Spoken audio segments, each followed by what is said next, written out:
करता पुढच्या महिन्यावरची नका बरं. आज मी तुम्हाला सांगतो आणि तो शब्द घडला असेल याचा पुरा ही विराणी तुमच्या जीवनात आधार बनून राहते. आधार अनेक प्रकारचे आधार आहेत. नेमका कुठला आधार तुम्ही आम्हाला देणार? अन्न वस्त्र आणि निवारा आणि तोच आधार मी तुम्हाला देणार. 1-2 दिवसाचे पावणे मध्ये ठेवून घ्या. तिसऱ्या 4थ्या दिवशी आम्ही आपल्याला टोळी करू. पुरुष आमची हकलपट्टी आपण करा. वारंवार जिवंतपणीचं मरण भोगत राहण्यापेक्षा इथं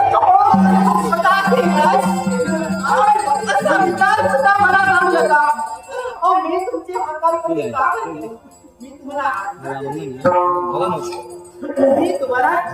आमच्या घरी घेऊन जाणार पण फुकटचा अन्न मी तुम्हाला